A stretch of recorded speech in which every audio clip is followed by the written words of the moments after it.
This is the section called Control. It would seem the populace is being intentionally deceived by our leaders. We are being dumbed down, purposefully made sicker, and denied vital information. Why is our full potential being withheld from us? Big Brother is here in the form of the New World Order. Alternative narrative.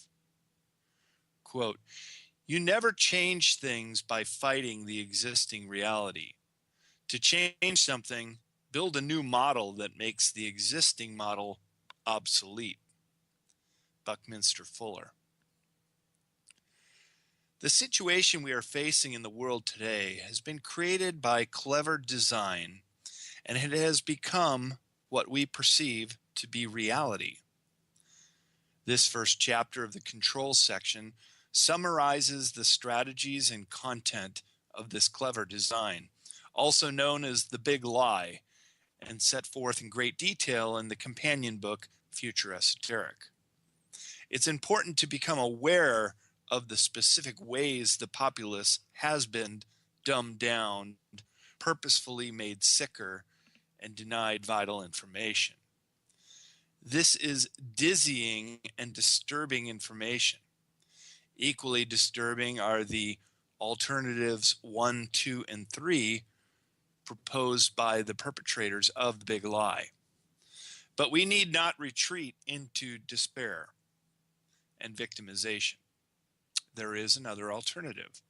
This chapter suggests and explores a comprehensive alternative 4, which is the information available to all and outside the influence of the would-be controllers of the old narrative. Most people are unaware of the true nature of reality, and few have any real understanding of how this world is actually run. The illusion continues to this day because the information that most people receive comes from newspapers or television. It needs to be made clear to everyone that almost all information coming from the mainstream media will never completely inform people of the real facts of the situation. Even though factual, unbiased reporting is the core principle of journalism, this principle has been tragically eroded. It is simply not what the current media is designed to do. The mainstream media has little or nothing to do with keeping people informed and everything to do with controlling the flow of information and shaping the thoughts, beliefs, and opinions of the populace. Most of these institutions present stories and propaganda as fact and target ridicule towards anyone who questions them. When questioning persists and gets too close to home, they resort to labeling dissenters as conspiracy theorists, when those people in reality are just really critical thinkers. It is a very shrewdly construed system, but once you have figured out how to see through the haze of propaganda, the real truths become painfully obvious. And then there is no turning back. Yet most people fail to see through the illusion, and so now we find the entire human race facing a most precarious situation. Propaganda, indoctrination, and brainwashing work very effectively because they each create and install a rigid belief system. Just try breaking a well-established perception once it has been formed. It's like trying to break someone free from a cult, a culture of delusion. The propaganda process works like this. Government and media deception, skillfully packaged, becomes generally regarded as the truth and then develops into a culture of delusion. Remember, what is not said also speaks volumes. Indeed, most Americans live in a matrix of lies, and they have no idea of the gravity of their situation. Lies dominate every policy discussion and every political decision. Driven by money and and ambition, corruption penetrates even the field of science, where the pressures to produce special interests results, coupled with the need for grants, status, and financial security, subtly, sometimes blatantly, influence experimental conclusions and contaminates published results. Caught in the web of greed, some scientists cut corners and fudge test results for the purpose of acquiring large corporate grants and public recognition.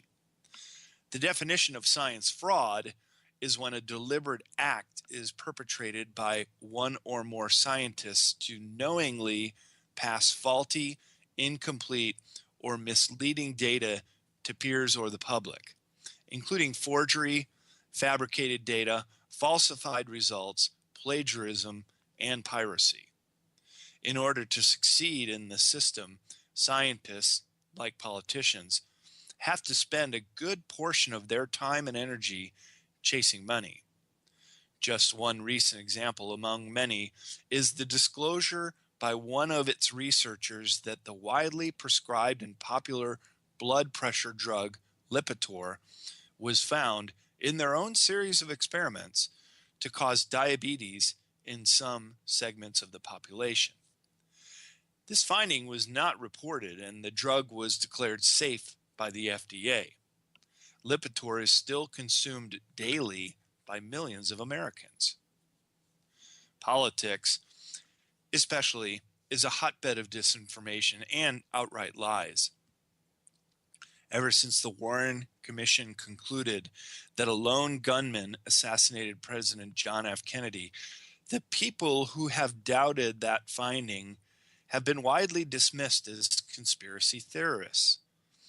This despite credible evidence that right-wing elements in the CIA, FBI, and Secret Service, and quite possibly senior government officials, were also involved, making the assassination a veritable coup d'etat. In fact, the phrase conspiracy theory was coined by the CIA in 1964 as a way to deflect criticism of the Warren Commission findings of a lone gunman. It was a CIA propaganda campaign to discredit and polarize doubters of the Commission's report. This culture of delusion has continued for decades. At his first staff meeting in 1981 with President Ronald Reagan, CIA Director William Casey made this astonishing statement, quote, "We'll know our disinformation program is complete when everything the American public believes is false." The strategy has worked amazingly well on an unsuspecting American public, but now the CIA's campaign to stifle debate using the conspiracy theory smear is nearly worn out. In academic studies, as in comments on news articles, pro-conspiracy voices, those who recognize propaganda, are now more numerous and more rational than anti-conspiracy ones, those who deny that the official version is propaganda. No wonder the anti-conspiracy folks are sounding more and more paranoid. It is curious that they are not suspicious of criminal wrongdoing at the highest levels of government, but instead reject this out of hand as paranoid thinking akin to superstition. They own the mouthpiece. How then did a tiny, ultra-wealthy oligarchy take control of the U.S. government, the mass media empire, the world's financial system, and thus shape the fate of life and death on our planet? Primarily, it was by cleverly gaining more and more control of the flow of money. A worldwide system of financial control in private hands is able to dominate the political system of every country and thereby control the world economy, like the feudal lords of old. But you will never hear this critique on the nightly news or in the mainstream press, which, according to their core principles, is supposed to keep us objectively informed. The reason is that the same powerful interests own a vast majority of businesses that benefit from these well orchestrated media propaganda campaigns. Big money and big media have coupled to create a Disney world of democracy in which TV shows, televised debates, and even news coverage is intentionally repackaged as entertainment. When we take the news out of the journalism box and place it in the entertainment box, it damages democracy and allows special interest groups to manipulate the system. This seemingly hopeless situation is not hopeless. Rather, it is the kickstart of our alternative narrative to follow, a comprehensive storyline that runs parallel to what the powerful elite would prefer us to know. It is also necessary to understand that many people are not ready to be set free of the ordinary narrative. Part of human nature is to become so inert, so helplessly dependent on the system, that we will even fight to protect it. Such is the comprehensive, insidious grip of the illusion. One place to begin breaking free is in the realm of science. Once we uncork the bottle of suppressed science, the benefits we gain will immediately transform our society. It will be equivalent to a dimensional shift of consciousness and an ushering in of a golden age. Once advanced technologies are disclosed and people experience a mass awakening to the wrongs that have been done, the elite will be unable to return to business as usual. All the things that have been hidden so long will be exposed and taught. Imagine a world where there are no secrets, where the truth is available to all and intentional deceptions are seen for what they are and exposed. Until then, the mass media remains a powerful persuader and maintainer of our cultural trance. It is also known that the media in its various forms, both overtly and subvertly, has experimented with subliminal conditioning. Subliminal messages are embedded in another medium, such as a single frame in a movie, a hidden image in a print ad, or split-second audio messaging. They are unrecognizable by the conscious mind, but in certain situations can affect the subconscious mind and later influence actions or attitudes. Our senses are constantly being bombarded by enormous amounts of information. Only a small part of it reaches our consciousness. However, our subconscious mind absorbs it all. In a plutocracy, the media supposedly publishes what the market wants. But although we are the so-called consumers of media, we actually only get what they choose to provide us. We are no more the customer of media than a cow in a feedlot is the master of its own diet. The operative market is one that sells our propaganda-induced allegiances to the highest bidders, be they the advertisers, politicians, government, or special interests. The mainstream media keeps us uninformed and misinformed about many of the most important issues of our day, while including just enough entertainment, plus some accurate but unimportant information to keep us coming back for more. The first step in remedying this situation is non-compliance. Do not accept the feedlot information. The next step in regaining an understanding of reality and our true connection to it in order to free ourselves from the control mechanisms of the physical world. We can achieve this if each individual on this planet stands up and reclaims his or her birthright. Those negative forces within our plane of existence have worked diligently to create martial law, internment camps, eugenic slow kill programs, and global tyranny. and yet they have failed. Those who continue to insist that these plans are on track have failed to see the obvious, that is, the concept that sovereignty is a choice. Freedom is a state of mind. Oppressive forces can never shackle conscious freedom because it is impossible to imprison an idea. Hope cannot and will not be subdued for very long. Control the mouthpiece, the signal, they say, and you control reality. No, not exactly. The solution is simple. You need only to unplug the signal to reclaim your mind. Heading underground. Who are these modern-day feudal lords? In order to understand the mostly invisible monster we face, we need to understand the modus operandi of the detractors who seek to enslave the human race. As master warfare strategist Sun Tzu noted, quote, "If you know the enemy and know yourself, you need not fear the results of 100 battles." The identity and origins of this elite cabal are discussed in detail in the next chapter called Secret Families.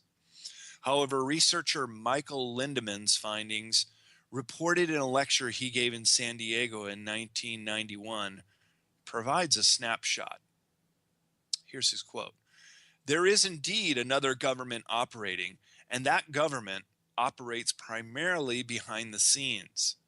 Other researchers have called it the secret government, and others have called it the high cabal.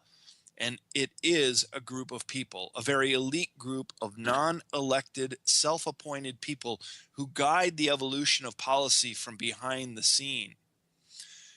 These are people who transcend partisan politics, indeed, who transcend the rule of law, with no thought whatsoever for the dictates of the Constitution. These are people who regard themselves as the only true guardians and crafters of geopolitical reality, and they regard us, indeed, they regard our public officials as mere mortals. These people are the self-appointed Olympians. They have done many things in the name of an agenda which is their own, which we would consider appalling and reprehensible. Indeed, these things are criminal, but they are more than criminal because they have sapped and usurped the rights and privileges and possibilities of our future." End quote. One place this group operates and may seek refuge if the surface world becomes too hostile is a myriad of underground bases in dozens of countries, but especially in the United States. The New World Order fascists have been hiding and secretly planning their takeover of America in underground bases, such as Area 51 in Nevada and the underworld of Denver Airport, which was built in the shape of a swastika as seen from the air. As can be seen from blueprints smuggled out, the Denver underground base is over 150 square kilometers long, several kilometers in depth, and 66 kilometers at its widest point. Underground cities exist, complete with shops, hydroponic gardens, and individual homes, including underground bullet trains connecting the Denver base to the other 133 underground cities and military bases all across North America. It is also believed the Denver base is the CIA's new home, and regular American citizens are forbidden entry under the penalty of death. In short, the New World Order Nazis have been living deep under our noses for the last 70 years while raising little or no suspicion. Right now, these people are running a kind of end game. In a sense, they're unwittingly adopted their own fear-based agenda, but in a different form and tinged with paranoia. They are trying to determine how they will survive the end of time. And one of those solutions is in a honeycomb of self-sufficient underground bases. These end times, they believe, may come as a kind of biblical apocalyptic prophecy, or more likely as the catastrophic collapse of the world economy and the destruction of the environment, coupled with the ever burgeoning population bomb. Trends they seek to influence and control include an unwieldingly and uncollateralized banking system, the consequent collapse of the world economy, and race-baiting strategies that set us against each other. Add to this their false flag operations and the slow poisoning of the population using genetically modified food and implanted viruses. In view of the precarious times to come, it is no wonder they are building their own versions of Noah's Ark deep underground in the frozen tundra and throughout the world. Huge underground bases actually festoon the underground geography of our continent in a way that would probably stun and shock anyone who learns of the fact. These are places capable of supporting on an ongoing basis tens of thousands of people who will be the cream of the civilization that is meant to survive an apocalypse or societal downfall. Mere mortals will have to fend for themselves, while the global elite construct their underground bunkers, eat organic food, and hoard seeds in Arctic vaults. The global poor are slowly being poisoned and starved. It is clear that the depopulation campaign of the inbred Illuminati bankers is accelerating. Alternatives 1, 2, and 3. President Dwight D. Eisenhower, who warned us of a military-industrial complex taking over within the United States in his outgoing speech of 1961, may have had second thoughts and realized the dangerous extent of the secret government. As for most of his presidency, he was fully on board. In 1957, he commissioned a secret symposium of scientists to study the issue of overpopulation. By secret executive order of President Eisenhower, the Jason scholars were ordered to study future scenarios and make recommendations from their findings. The Jason Society, all members of the Council on Foreign Relations, confirmed the findings of the scientists that overpopulation was a serious issue and made 3 recommendations called Alternatives 1, 2, and 3, all top secret. But to make alternative plans, the controlling elite needed time and a way to divert attention from their actual behavior. So they perpetrated the Cold War tensions as a deliberate fraud, a smokescreen thrown up to divert attention from the real danger now facing the world. The American space program was merely a diversion from the real international space effort, a joint USA-USSR off-planet venture, which is far more advanced than either country's populace has been led to believe. Alternative 1, discussed by an elite panel of end-of-the-world brainstormers, was a plan to cause a drastic reduction in the human population using various human-created means. There were far too many people on the planet, and what was recommended was a wholesale human cull. They advocated both the release of deadly viruses into the public arena and perpetual warfare as a means to decrease world population. The first plan dovetailed nicely with the pharmaceutical interests of the Rockefellers. It is estimated that the Rockefellers own 1/2 of the U.S. pharmaceutical industry, which reaps billions developing medicines to battle the deadly viruses they create, release, and offer remedies for, but never a cure. This manipulative strategy is known as the problem reaction solution paradigm, or the Hegelian dialectic. In this paradigm, the government or some other authority creates or exploits a problem and blames it on others. People react by asking the government for help and are willing to give up their rights. But then the government offers a solution that was planned long before the manufactured crisis began. Such is the agenda behind false flag operations, premeditated as the problem, so the reaction and solution can transpire as planned. A false flag operation is derived from the military concept of flying false colors in order to confuse the enemy.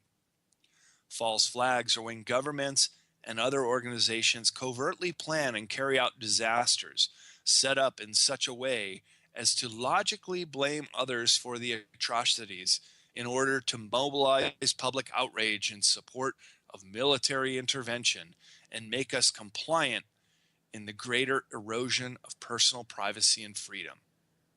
Events of the 9/11 inside job would not have been possible without the complicity of at least a few high-level officials within the U.S. government.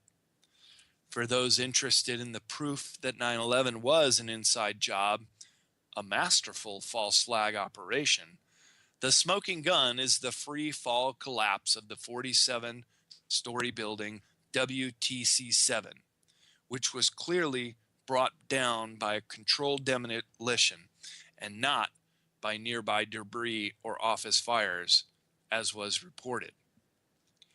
If the goal is to manipulate people for profit and power, and studies show that fearful people are much more easily manipulated, then what could be a better for power brokers than a spate of terrorist attacks? The Batman and Sandy Hook shootings were soon followed by attempts at strict gun control legislation. The Boston bombing spawned an overhanded police state crackdown and the implementation of martial law, including door-to-door searches. The London 772 bombing also similarly implicates the British government, including a similar terror drill taking place at the same time and followed by a farce of an investigation. It seems that today we are only one major false flag operation away from a total police state.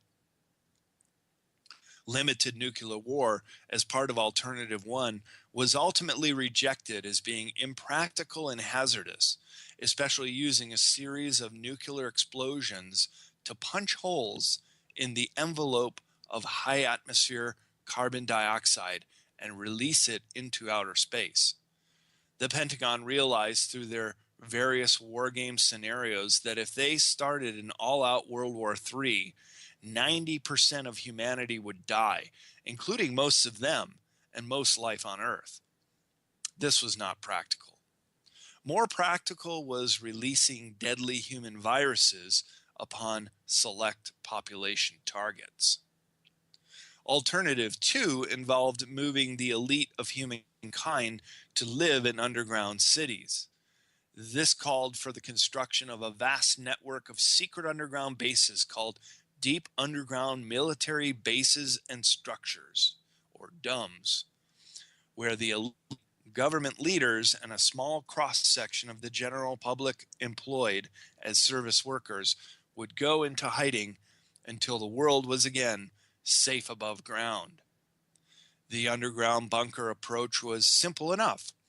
Some reports suggest that features of the controversial High-Frequency Active Auroral Research Program, or HARP, are able to probe well beneath the surface of the Earth, supposedly looking for minerals, but also able to identify large caverns that would make excellent H.G. Wells-styled Morlock cities, where they could stockpile supplies and ride out any transition in comfort.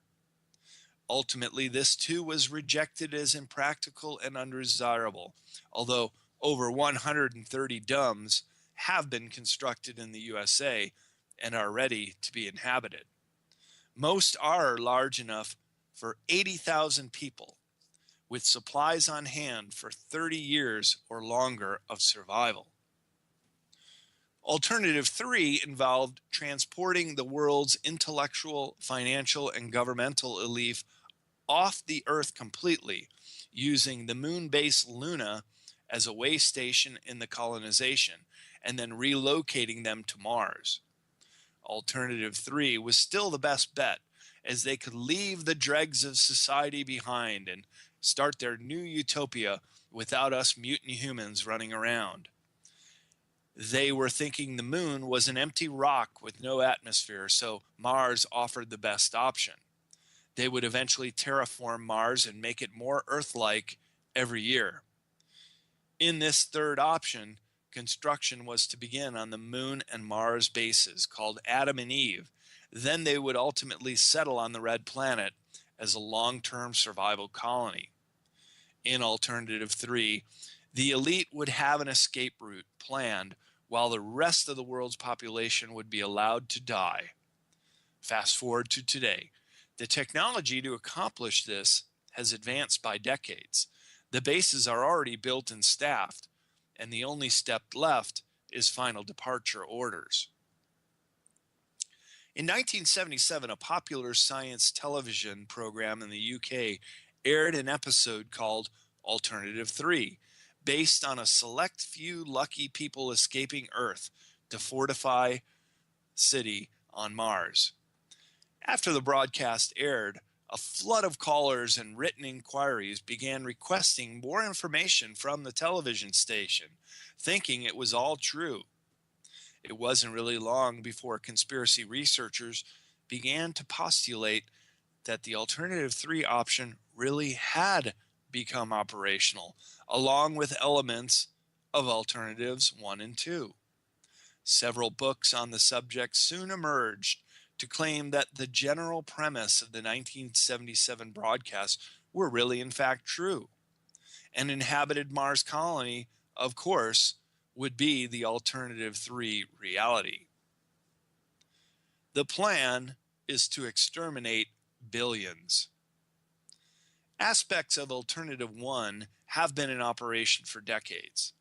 Austerity measures aimed mainly at the poor are currently being imposed in all nations of the world. Weather events continue to grow more deadly, brush fire wars emerge more frequently, and an AK-47 can be obtained for $49 in the markets of West Africa. The idea is to create resource wars, distrust among different races, and have the population kill one another. If they cut off the citizens of wealthy nations from welfare and other entitlements, then they too will take to the streets in violent uprisings, and the police will be justified in shooting or arresting everyone en masse. The next step now being implemented is to introduce exotic viruses in a soft kill program and cull extra humans that way.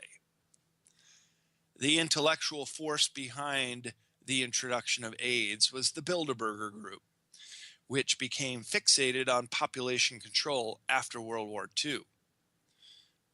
Researcher William Cooper says the policy committee of the Bilderbergers gave orders to the Department of Defense, the DoD, to introduce the HIV virus. AIDS was deliberately created at Fort Detrick, Maryland, as a bioweapon designed to depopulate certain undesirable elements of humanity. AIDS was created by Dr. Robert Gallo while he was at Lytton Bionetics, who admittedly officiated over the development of AIDS complex viruses, including Ebola, as bioweapons. Similarly, in video and audio interviews, Dr. Maurice Hillerman admits that the Merck Drug Company vaccine for polio from 1953 until 1963 had been deliberately contaminated with SV40, a cancer-causing monkey virus. The Bilderbergers are closely associated with the Club of Rome, which was founded on a Rockefeller estate near Bellagio, Italy, and backed by the same European black nobility who frequent the Bilderberger meetings. A 1968 study by the Club of Rome advocated lowering the birth rate and increasing the death rate.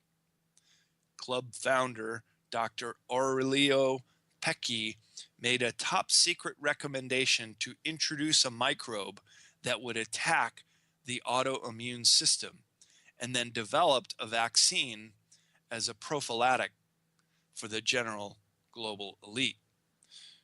1 month after the 1968 Club of Rome meeting, Paul Eldrick published The Population Bomb. The book hints at a draconian depopulation plan in the works. Eldritch writes on page 17, quote, "The problem could have been avoided by population control, so that a death rate solution did not have to occur," end quote.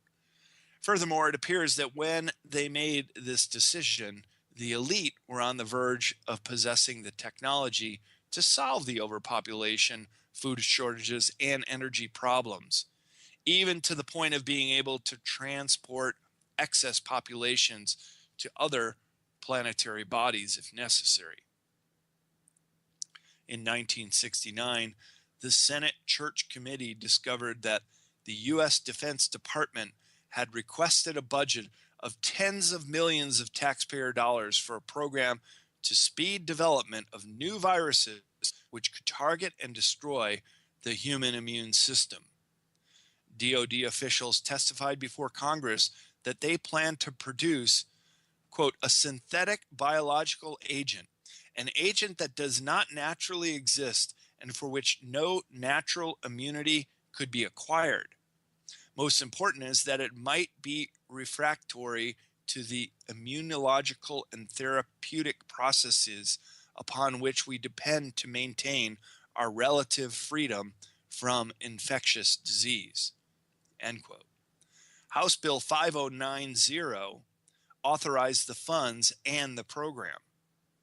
MK Naomi was carried out at Fort Detrick. Out of this research came the AIDS virus, which was targeted at undesirable elements of the population. AIDS is only one result of these depopulation plans. It was decided by the elite that since the population must be reduced and controlled, it would be in the best interest of the human race to rid itself of undesirable elements in our society.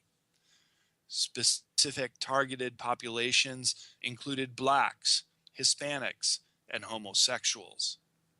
The first AIDS viruses were administered through a massive smallpox vaccine campaign in Central and Southern Africa by the World Health Organization in 1977. A year later, ads appeared in major U.S. newspapers soliciting promiscuous gay male volunteers to take part in a hepatitis B vaccine study. The program targeted male homosexuals aged 20 to 40 in New York City, Los Angeles, Chicago, St. Louis, and San Francisco. It was administered by the U.S. Centers for Disease Control, which, under its earlier incarnation as the U.S. Public Health Department in Atlanta, oversaw the Tuskegee syphilis experiments for 4 decades, starting in 1932, that targeted unsuspecting African American males with often fatal results. Bill and Melinda Gates have been on a crusade for at least the past decade to vaccinate every single child on the planet, and one of their primary geographical targets have been the continent of Africa. A relevant concern would be to ask, what kind of independent supervision and control is in place for these vaccination programs? Due to its high population of gay and left-leaning citizens, which the Illuminati views as undesirables, the people of San Francisco, California, have been targets of numerous CIA experiments. According to Dr. Eva Sneed, San Francisco has one of the highest cancer rates in the country. The mysterious Legionnaire's disease also occurs most often in San Francisco, and the CIA's MK Ultra mind control experiments using bad acid and other hard drugs was also based there. Is it any wonder that the AIDS virus decimated the gay population of San Francisco shortly after it was introduced? For years, the insecticide malathion, first developed by the Nazis, was sprayed over the city by helicopters from the CIA's Evergreen Air. Yet there are few insects to be found in San Francisco. According to Naval Intelligence whistleblower William Cooper, Evergreen Air uses its Arizona base as the CIA transshipment point for Colombian cocaine, among other illicit drugs. The nickname of the CIA is Cocaine Import Agency. Evergreen Air works from over 100 bases and employs 4,500 people. Delford Smith privately owns the company, and they admittedly perform for the CIA. The eugenics operation of spraying chemical particles has had the assistance of MITRE, a nonprofit corporation that manages the Internal Revenue Service, the Federal Aviation Administration, and Homeland Security. The IRS is part of the Federal Reserve, which is a major transition belt driving this company, as we shall learn in the next chapter. The MITRE Corporation has jurisdictional control over the FAA and, by extension, all flight patterns. Evergreen Air is a CIA front company for chemtrail operations within the USA. The West Coast geoengineering operations are based out of Mariana Air Park near Tucson, Arizona, and McMinnville, Oregon, near Portland. The CIA is the enforcement arm of the Council on Foreign Relations, and it is little coincidence that the MITRE Corporation is conveniently located in McLean, Virginia, which is also home to the CIA right next door in Langley, Virginia. Chemtrailing. Part of the overall plan of population reduction, as discussed above, is the use of chemtrailing. Geoengineering is the deliberate modification of a planet's environment, allegedly to counteract the impacts of climate change, by the addition or subtraction of a resource or energy input on a massive scale, or technological measures that could influence the natural cycles on a grand scale. These measures are broadly divided into two groups: solar radiation management, SRM, and carbon dioxide removal, CDR, along the lines of Alternative 1. The ancient bloodline House of Rothschild, most especially George Percy of the infamous Percy family, is in charge of Agenda 21, a man who is very passionate about depopulation and probably has a hand in the chemtrail agenda as well. A NASA article titled "Airborne Pollutants Know No Borders" states that any substance introduced into the atmosphere has the potential to circle the Earth. The jet stream indeed connects us all. Chemical spraying is one category of deliberate airborne pollution that has been dismissed as a conspiracy theory, despite the voluminous numbers of unclassified documents from a 1977 Senate hearing. Chemical spraying, commonly called chemtrails, has been implemented for several decades by both private and commercial aircraft.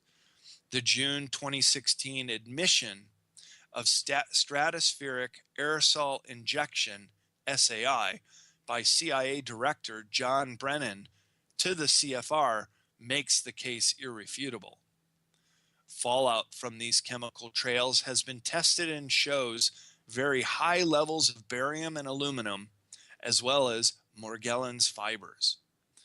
It is interesting to note that Monsanto recently announced the development of an aluminum-resistant gene now introduced to their seeds. One undeniable example of chemical spraying was the use of Corexit oil dispersant over the Gulf of Mexico after the 2010 BP oil spill. This process of aerial application can be likened to crop dusting, which we know has been ongoing for about 100 years. It is easy to research chemtrails on the internet because the information is all right there and out in the open. Of course, you won't hear anything about chemtrails on the nightly news. You have to dig a little bit farther for this information. But do a keyword search for just one of the U.S. patents, or H.R. 2977, a House resolution passed by the U.S. Congress that mentions geoengineering and chemtrails specifically. Wars abroad even seem to be affecting global air quality too, as military munitions such as depleted uranium have entered the upper atmosphere and are now spreading around the planet. The observable effects of depleted uranium are not pleasant. Airborne pollutants have been linked to allergies, genetic mutations, asthma, infertility, and many other maladies. A secret space program for over 60 years. To implement Alternative 3, the moving of large numbers of Earth citizens to another planet requires revolutionary space transport vehicles. Brian O'Leary, the first astronaut to ever resign from NASA, wrote about a secret space program in the 1971 book, The Making of an Ex-Astronaut. And I quote a passage. The Air Force has also a center at Cape Kennedy, funded independently from NASA with its own gantries and its own vehicle installation buildings. These faculties sit on landfill adjacent to Merritt Island, isolated from the NASA structures. We toured the Air Force Center, but learned little about their highly secret space program. Many people do not realize that the world has 3 ambitious manned space programs: the US, NASA, Russia, and the US Air Force. The Air Force space program operates under the protection of secrecy offered by the military, in contrast to NASA's exposure to public scrutiny. We probably know less about our Air Force space program than we do about the Soviet space program. We do know a few things, though. They have the Titan III, very difficult to hide, a big tri-cylinder rocket which looks like a multiple firecracker. The 2 extra cylinders were strapped on as an afterthought, and the 3 together deliver a strong thrust, which is an intermediate between those of Saturn IB and Saturn V. Our tour of the Air Force facility seems like a broken record. The computers, the consoles, and the rockets were similar to NASA's, and it struck me that the whole thing was an unnecessary duplication. Imagine 2 independent but similar programs going on at the same time. The Air Force space program seemed like a foreign space program, except we were spending dearly for it. A manned Mars landing may be in prospect for the 1980s or the 1990s. President Nixon's appointed special task group outlined 3 alternatives, all of which would involve the Mars landing before the end of the century. These observations decades ago from the respected Brian O'Leary add a great deal of credibility to persistent reports of a secret space program, along with validating the effort to initiate Alternative 3. O'Leary was an American scientist, author, former NASA astronaut, and free energy advocate until he died in 2011. He was a member of the 6th group of astronauts selected by NASA in August 1967. The members of this group of 11 were known as the scientist astronauts, intended to train for the Apollo Applications Program, a continuation of the Apollo program, which was ultimately canceled. Solar Warden Secret Space Fleet. Another secret space travel program not controlled by the cabal or even by the U.S. military alone is known by the code name Solar Warden. The Solar Warden program operates under authorization by the Star Nations, a presumably ancient organization of spiritually and technologically advanced civilizations in space. Reports of earthly contact with beings from the Star Nations group are consistent with other UFO contactee reports, as well as with activities reported by Area 51 whistleblowers. It must be remembered that NASA is a Department of Defense agency, and like most military agencies, they rely on the dictum of always requiring a need to know, and thus err on the side of secrecy and deception rather than forthright statements of truth. Thus, when the news media reported on July 21st, 2011, that the space shuttle Atlantis had landed at NASA's Kennedy Space Center in Florida and would be headed to a museum, we were told that the United States no longer had any space-capable vehicles and that we would have to rely on Russia and other countries to get into orbit so our astronauts could visit the International Space Station. But this was an untruth. In actuality, since the late 1980s, the U.S. has contributed to this secret space fleet, and its program was codenamed Solar Warden. Today, this secret space fleet has grown to 8 cigar-shaped motherships, each longer than 2 football fields, plus at least 43 small scout ships. The Solar Warden Space Fleet operates under the USA Naval Network and Space Operations Command, NNSOC, formerly called Naval Space Command, with its headquarters based out of Dahlgren, Virginia. There are approximately 300 personnel at NSSOC's Dahlgren faculty. The Solar Warden Space Fleet's vessels are staffed by Naval Space Cadre officers whose training has earned them the prestigious 6206-P Space Operations Specialty designation after they have graduated with advanced education from the Naval Postgraduate School in Monterey, California, and earned a Master of Science degree in Space Systems Operations. Both the Navy and the Marine Corps furnish men and women officers to this program.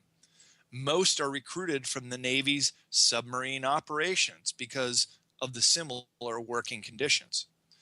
While the majority of the people staffing the motherships and scout ships of the Solar Warden Space Fleet are Americans from the U.S. Naval Space Cadre, there are also some crew members from the UK, Italy, Canada, Russia, Austria, and Australia. Thus, the Solar Warden Space Fleet program is not an instance of the United States alone unilaterally imposing itself on space. Because the Space Fleet has a role of being space policemen within our solar system, its program has been given the name Solar Warden. The Space Fleet operates not only with classified U.S. government authority, but also with the secret authority of the United Nations. And the Space Fleet's mission is to protect the entire Earth and all countries. Because of the decades of backward engineering of recovered UFO crafts and its advanced technological positions, the USA has been appointed by Star Nations to a lead position towards providing space security for Earth. Further, the Solar Warden Space Fleet was constructed primarily by U.S. Aerospace Black Project contractors, but with some contributions of parts and systems by Canada United Kingdom, Italy, Austria, Russia, and Australia. This space security mission is twofold. One part of the space fleet's mission is to prevent rogue nations or terrorist groups from using outer space to conduct warfare against other countries or against within country targets. Star Nations has made it quite clear that space is to be used for peaceful purposes only. The second part of the space fleet's mission is to prevent the global elite control group we know as the Cabal from using its orbital weapons systems, including directed energy beam weapons, to intimidate or attack anyone or any group it wishes to bend to its will. When the British civilian Gary McKinnon hacked into U.S. Space Command computers in the early 2000s and learned of the existence of non-terrestrial officers and fleet-to-fleet transfers, plus a secret program called Solar Warden, he was charged by the Bush Justice Department with having committed the biggest military computer hack of all time. But this was before the Edward Snowden NSA leaks of 2013. McKinnon stood to face prison time of up to 70 years after extradition from the UK to the USA. But fortunately, in October 2012, Home Secretary Theresa May said the UK would not follow USA extradition orders. Furthermore, making McKinnon stand trial in open court would involve his testifying to the above classified facts, and his attorney would be able to subpoena government officers to testify under oath about the Navy's space fleet. Important corroboration of this information is found in the National Defense Authorization Act for fiscal year 2012, which was signed into law with the president's signature. Section 912 of that defense bill that to the Secretary of Defense purchasing and taking delivery of, quote, space vehicles. The Solar Warden space fleet resulted from Star Nations prompting the leadership within the United States to take responsibility for law enforcement of near space to prevent any human misuse of space. It needs to be noted that Star Nations has not given the U.S. government exclusive authority to police the Earth. The U.S. has no authority from Star Nations to engage in any international policing activities. Star Nations has the policy position that the citizens of Earth have the responsibility to work out the operation and regulation of their societies as best they can. The Star Nations wish for the secrets to end and for full disclosure to be made to the people of Earth. Additionally, the mandate and jurisdiction of the Solar Warden space fleet is restricted to space alone.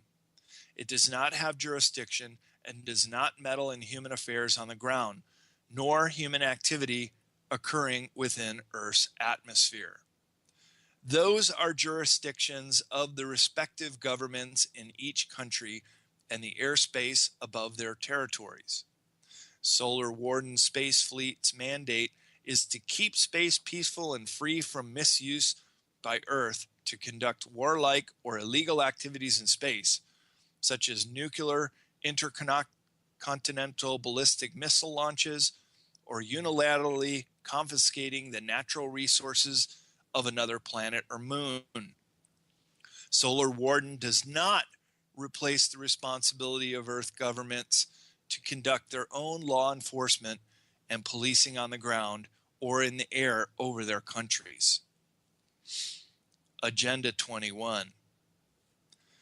A comprehensive insult to our global population is the UN-promoted Agenda 21. Most people have never heard of Agenda 21, nor know how it might affect their lives.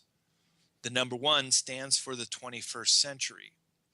It is the United Nations Program of Action signed by 178 world leaders, including President George Herbert Bush, who sang its praises at the 1992 Rio Earth Summit. The concept sounds pretty tame on the surface, but in reality, it has been a serious world global movement on the United Nations drawing board for over 2 decades. Ignored by the major media and kept off limits from the general public, this widely criticized UN scheme has been marketed as a way to make humanity more sustainable. According to UN documents, however, Agenda 21 essentially seeks to restructure human civilization under the guise of environmentalism. Even a citizen's independent thought is in the crosshairs, official reports show. What does sustainability mean? Well, that all depends on who is being asked. Just about anyone could agree that the $15 trillion deficit underlying the financial debacle in the US means our financial system is not sustainable. However, the definition of sustainability and the strategy for achieving it through the United Nations is something of concern. Sustainability measures being implemented by the UN locally via the International Council for Local Environmental Initiatives, ICLEI, represent a clear and present danger to U.S. sovereignty. Over 608 cities in the USA have joined ICLEI, the Local Governments for Sustainability, which seemingly joined the UN without voter consent. The UN's insidious invasion of the world, especially within the United States, is rather disturbing. Their idea of world government has nothing to do with individual freedoms, harmony, and the pursuit of happiness. This is why they must first eliminate the freedoms that citizens in the United States enjoy. As long as we have this system of constitutional rights, we are a danger to their ultimate goal of global domination. The Agenda 21 movement would nullify our constitutional structure with the freedoms and prerogatives enshrined in the Bill of Rights, including our unhampered right to property ownership. It elevates nature above humankind and contains a little ditty called the precautionary principle, where basically we can be considered guilty until proven innocent.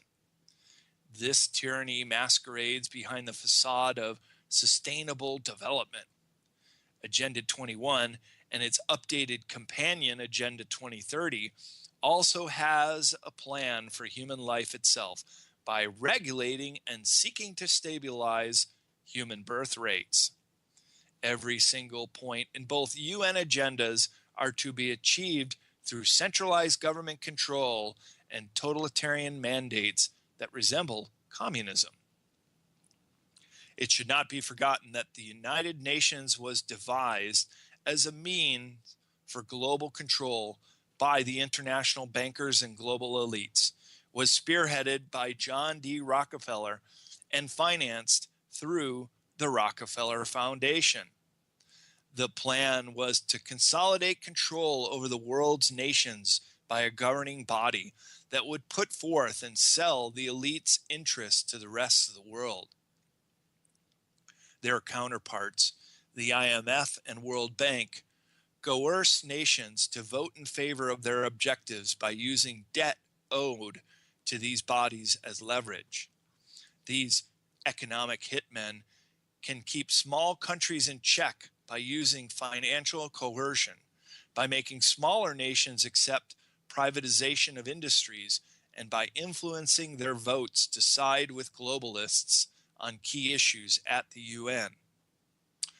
Looked at through the lens of global domination, Agenda 21 is a veiled effort for depopulation and greater control by concentrating people into increasingly smaller areas of habitation.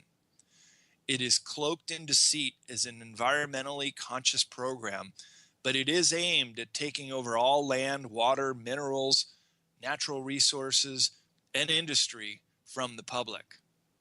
Some refer to chemtrails as Agenda 21 in action. Private citizens would lose the ability of land ownership, and thus it would become the government's property instead, the same government that already dominates the military-industrial complex. It is easy to look up UN Agenda 21 or Agenda 2030 on the internet. A cowardly new world. The United Nations uses various non-governmental organizations, NGOs, and gullible local politicians to establish their footholds everywhere. They do this in African nations through the use of threats. They tell African leaders they will cut off international funds of those who question their authority. This is one reason why many Africans still live in abject poverty. The UN has decided, or more properly, many NGOs have decided, that massive areas of Africa shall remain undeveloped in the Agenda 21 plan. Hence, extremely poor people continue plowing rock-hard dirt to eke out a pathetic living, or perhaps just enough to fend off family starvation. Somehow the West has enough resources to vaccinate these people, but not enough to feed them or provide them clean water. Is it any wonder why undeveloped nations resent the developing world? They want to live decently, but are continually roadblocked by Western agenda. George Orwell anticipated the state as Big Brother hovering over us, keeping us under surveillance, arresting us for subversive views, or taking care of our needs as long as we repay them with absolute loyalty. Aldous Huxley anticipated a brave new world where we amuse ourselves to death. The future seems to be a combination of both. The world government in the form of the United Nations was hijacked long ago. We're now controlled by think tanks such as the CFR, Bilderberg Group, and others. These politicians work for the globalists, are determined to break the sovereignty of the USA and allowing it to be absorbed into the global community. Author and linguist Noam Chomsky stated, quote, "The most effective way to restrict democracy is to transfer decision-making from the public arena to unaccountable institutions, kings and princes, priestly castes, military juntas, party dictatorships, or modern corporations," end quote. The powerful think tank groups do not merely suggest policy, they insist on it being done their way. Some people in high levels of American government and the leaders of policy groups and academia such as John P. Holdren, the 2012 White House science czar, have advocated population control via population particles as far back as 1977 in books such as Echo Science. These policymakers seem to be Malthusian fanatics in their tradition of the arcane anti-human ideology that originated among the British aristocracy in the 19th century. The theory by Robert Malthus states that population tends to increase at a faster rate than its means of subsistence, and that unless it is monitored by moral restraint or disaster, such as disease, famine, or war, the result will be widespread poverty and degradation. Holdren's views of humanity could make a critical thinker raise questions about the intentional planting of poisons in our environment.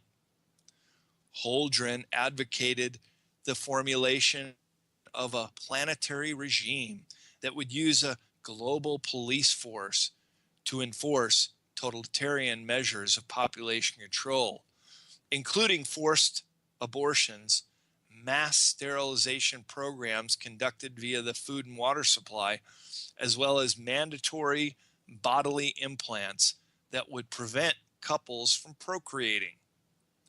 Haldren calls himself a neo-Malthusian in his own book, and he is a historical pessimist who has rejected the idea that America and humanity as a whole can progress through ingenuity, industry, and economic growth. Instead, Haldren sees humankind as a cancer upon the earth. When taken together, it appears that certain scientific, governmental, and medical management programs are leading to the wholesale compromise of people's health and individual freedoms. Is it just coincidental or perhaps ironic that when one falls sick due to unnatural pollutants, the mainstream medical establishment aims to treat the afflictions with more unnatural chemicals? While the scientists, the U.S. military, and numerous other governmental agencies continued to deny the reality of the massive global geoengineering programs, the enormous machine that runs these ever-expanding programs continue to grow right in plain sight. Those who are attempting to expose the truth regarding the deliberate planetary weather and climate modification via aerosol spraying are still marginalized by the state-sponsored mainstream media.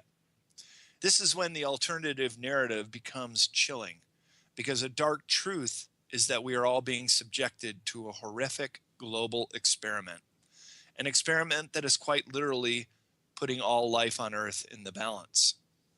An ever-growing mountain of evidence already proves beyond any doubt that global geoengineering is an absolute reality. Anyone who does an objective evaluation of the available evidence comes to no other conclusion. A den of vipers. Those who would have us under their total control occasionally show their playbook for all the world to see. A good example are the Georgia Guidestones, which is a large granite monument in Elbert County, Georgia. A message consisting of 10 guidelines or principles is engraved on the anonymously donated megaliths in 8 different languages. Perhaps to be abundantly clear in their intentions, there is one language on which each face of the 4 large upright stones and one supporting pillar. Moving clockwise around the structure from due north, these languages are English, Spanish, Swahili, Hindi, Hebrew, Arabic, Chinese, and Russian. And a shorter message is inscribed at the top of the structure in the 4 ancient language scripts of Babylonian, Classical Greek, Sanskrit, and Egyptian hieroglyphics. A capstone rests on top of the 5 upright slabs, which has been astronomically aligned. The Georgia Guidestones contain 10 new commandments for all humanity to follow. 1. Maintain humanity under 500 million in perpetual balance with nature. 2. Guide reproduction wisely, improving fitness and diversity. 3. Unite humanity with a living new language. 4. Rule passion, faith, tradition, and all things with tempered reason. 5. Protect people and nations with fair laws and just courts. 6. Let all nations rule internally, resolving external disputes in a world court. 7.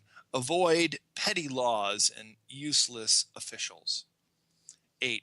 Balance personal rights with social duties. 9. Prize truth, beauty, love, seeking harmony with the infinite. And 10. Be not a cancer on the earth, leave room for nature. On the surface, it appears pretty benign advice, if not for the number 1 commandment being to reduce the human population of the planet to less than 500 million people. Such advice smacks of eugenics, first proposed by the English scientist Francis Galton in the early 20th century. Galton describes his new vision in this way. Eugenics is the study of agencies under social control that may improve or impair the racial qualities of future generations, whether physically or mentally. In 1905, he wrote about the 3 stages of eugenics. First, an academic matter, then a practical policy, and finally, it must be introduced into the national consciousness as a new religion. It would seem that the builder of the Georgia Guidestones took Galton's philosophy to heart. Another method of control is to intentionally keep the public as ignorant as possible. Sporting events, mindless trivia, celebrity gossip, and trivial news stories like lottery winners or rescued pets are common distractions. Or the outward destruction of knowledge also works. Book burning is usually carried out in public and is generally motivated by moral, religious, or political objections to the material. The most infamous book burning was the Library of Alexandria, Egypt, which was a center for ancient works and was burnt down over 1,600 years ago. For centuries, it functioned as a major center of scholarship from its construction in the 3rd century BCE and through the era of Jesus Christ. It was the first known library of its kind to gather a serious collection of books from beyond its own country's borders. The Library of Alexandria was charged with collecting all the world's knowledge. As long as the belief in war continues, how can war not continue? If no one believed in war, then how could war exist? War does not describe a phenomenon of physical necessity. Unlike gravity, the laws of physics, or biological instinct, nothing in nature demands that war must happen. It transpires entirely from cultural beliefs.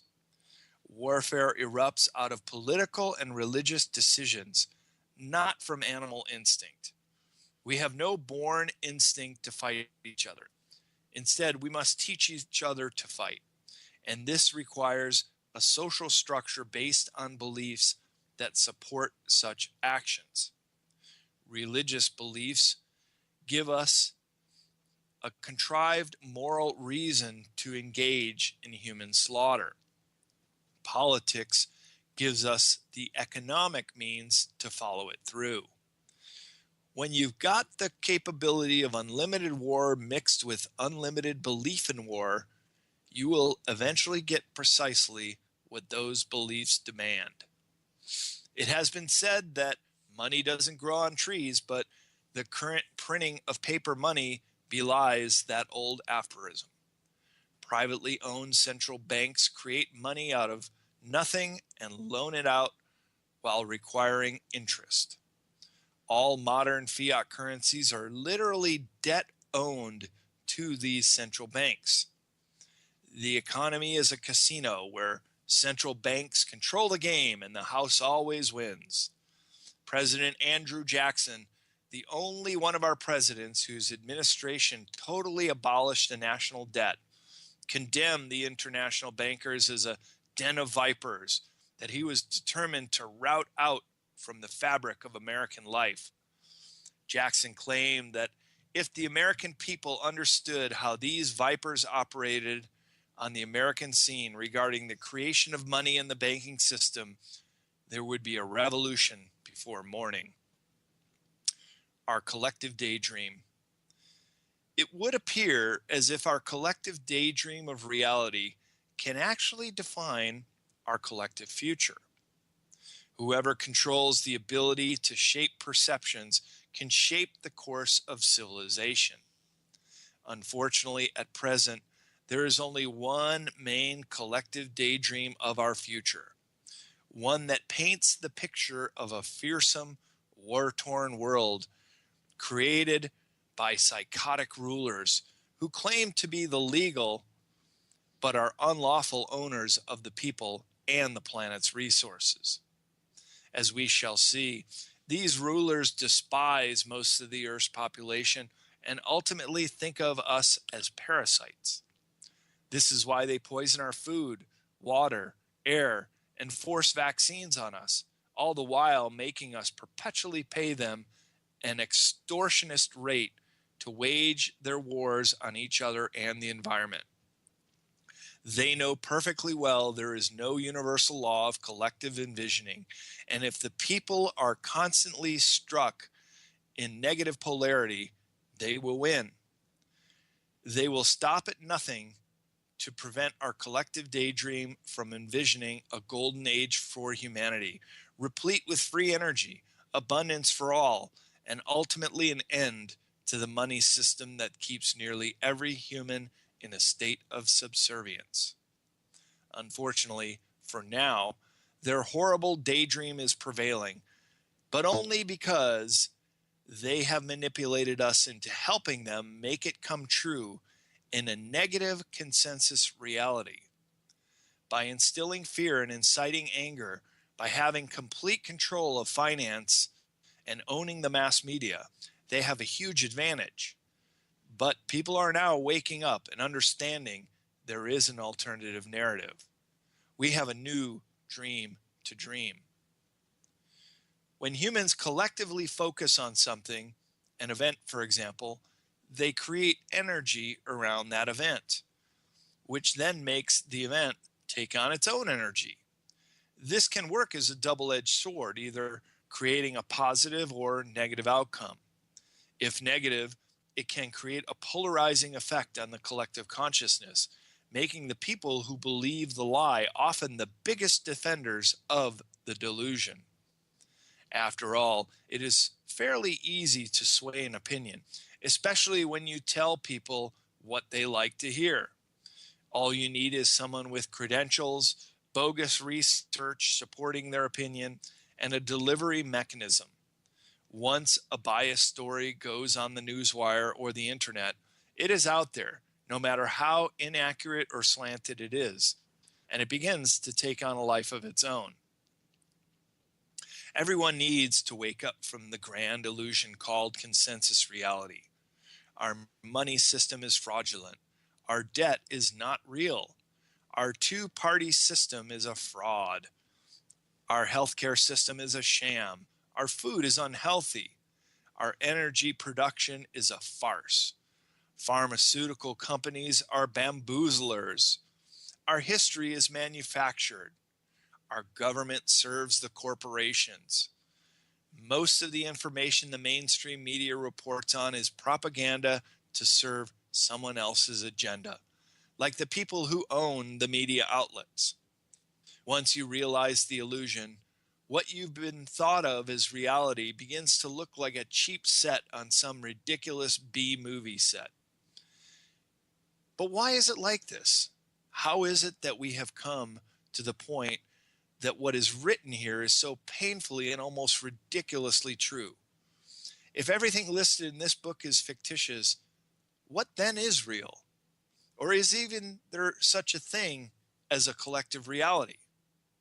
To some, the illusion is so pervasive, so ingrained into everything we perceive to be reality, and there are so many dead ends, it is difficult for anyone to navigate through the maze of lies, half-truths, and mass delusions. To change direction, it is necessary to make an abrupt turnaround and question everything we think we know to be real. Alternative 4. This brings us to Alternative 4. The elite controllers never proposed an Alternative 4 for the rest of us. If they really have such contempt and disdain for the human race, they leave us no choice but to fashion our own future. Alternative 4 is the paradigm of personal and global transformation. It is the end game of love. It begins with learning and evaluating for ourselves information available on the internet and books such as this, and changing our minds about most of what we have always believed.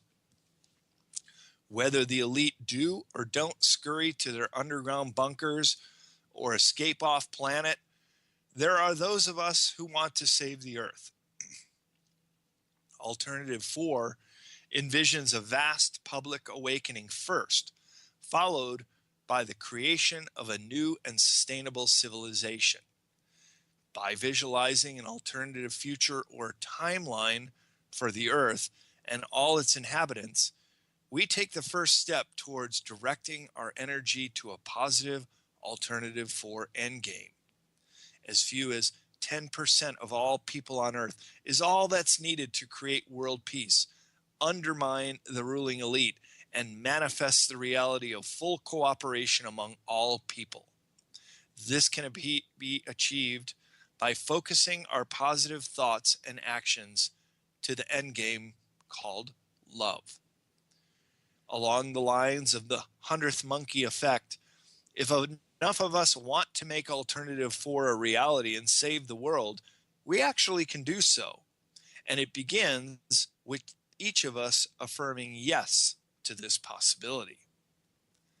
The innate wisdom within all of us is beginning to see through the lunacy of this third dimensional illusionary world and realize what we see is an unstable manufactured reality.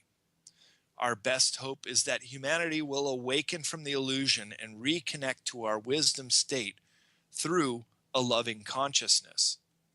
There is also a malevolent ET factor on Earth that wants to see humanity stay divided and directed towards negative polarity. These entities, who manifest their control of reality through the lives of the elite, will soon dissolve in frustration as humanity stops responding to the subliminal messages that relentlessly bombard the wisdom state. The 3D experience is not only real and only exists as a projection of our minds. Therefore, it's in our minds that we disconnect emotionally from the 3D space and reclaim our eternal space, which is the here and now. This is what we are. We are the original eternal paradise state of spirit, and the material 3D illusion was simply conjured up through a thought process to separate us from our immense innate power. The grip of this 3D illusion distracts us from our natural wisdom, and we have slid into servitude to the collective group thought of Luciferianism. The beneficial aspect of becoming aware of this process is that at any moment of our choosing, we can reject the hypnotic egregore manipulation and reclaim our wisdom state. And we can experience the freedom of the paradise state right now. Alternative energy. A shift in awareness opens portals for inspiration. New ideas and strategies emerge to relieve suffering and promote a better way of life, such as alternative energy. As it turns out, cold fusion is real, practical, and reproducible at least 25% of the time. It should be funded, debugged, and developed, and it represents a potentially decentralized technology. Valid science has been suppressed. Advocates have died mysteriously, and promising inventions have gone missing or were intentionally destroyed. In some cases, national security gag orders were issued to prevent technology from going public. There have been numerous scientists working on ways to make efficient use of the free energy all around us: heat, wind, sunlight, electromagnetism, even zero-point energy. Why haven't these technologies reached the market? In some cases, they might have been hoaxes. In other cases, they might not have been cost-effective. But in a few instances, it appears that untimely deaths have been the deciding factor. While this topic is difficult to understand and evaluate, the potential payoff is nothing less than what is needed to save the earth from the current fossil fuel dilemma. At the very least, let's re-examine the free energy technology of Nikola Tesla, arguably the greatest inventor of the 20th century. 100 years ago, he famously said that electric power is everywhere present in unlimited quantities and is able to drive machinery without the need of coal, oil, gas, or any other of the common fuels. But those who would have us believe the ordinary narrative would have none of this, and they went to great lengths to discredit Tesla. After all, free energy is exactly that, free. And the business of energy production is the largest industry on the planet. It would seem that the power brokers would have a keen vested interest to keep free energy off the market and out of public discussion. Wolves in sheep's clothing. Finally, be aware of wolves in sheep's clothing. When the mind-controlling elite lose more and more of their power to an awakened population, we will observe how they use and co-opt spiritual knowledge in order to keep people in control. Only by developing ourselves will we be able to see through the illusion and separate reality from this false ruse. The shift is already taking place in our consciousness, but we can only change if we learn from our mistakes and make this change. Our adversaries have gotten stronger, but we have gotten wiser. Their false flag operations will not work on an awakened population. But there is much work to do as their domestic spying and military campaigns get stronger. Homeland Security is currently building up a domestic army through works with local law enforcement agencies, but this flies in the face of the Posse Comitatus Act of 1878, which was passed to prevent U.S. military personnel from acting as law enforcement agents on U.S. soil. We are left to wonder why the federal government is so afraid of its own citizens. Perhaps the answer is obvious. After all, when exposing a crime is treated as committing a crime, it is pretty clear we're being ruled by criminals. Author Chris Hedges precisely weighs the priorities and consequences of our current misguided governmental powers. I quote him, "What kind of nation is it that spends far more to kill enemy combatants and Afghan and Iraqi civilians than it does to help its own citizens who live below the poverty line? What kind of nation is it that permits corporations to hold sick children hostage while their parents frantically bankrupt themselves to save their sons and daughters? What kind of nation is it that tosses its mentally ill onto urban heating grates? What kind of nation is it that abandons its unemployed while it loots its treasury on behalf of speculators? What kind of nation is it that ignores due process to torture and assassinate its own citizens? What kind of nation is it that refuses to halt the destruction of the ecosystem by the fossil fuel industry, dooming our children and our children's children?" End quote. In April of 2012, the BRICS nations, Brazil, Russia, India, China, and South Africa, met to agree upon a strategy that would liberate the poor countries of the world from the grip of the Western technocrats. A joint BRICS bank was discussed with vigor. It would serve as an alternative to the central banks that routinely abuse their power at the expense of nations worldwide. They hope to replace the International Monetary Fund, the IMF, and the World Bank. The BRICS countries are pushing for peace, and they have vowed not to use force and occupation of other countries to obtain this goal. Over 180 countries have signed on to the BRICS agreement, as evidenced in their declaration. While the global elite still hold power over the Western G8 countries, the rest of the world is standing up, severing their ties, and making plans for a new world without them. Enough is enough. It is only a collection of extremely powerful and secretive families that stands in the way.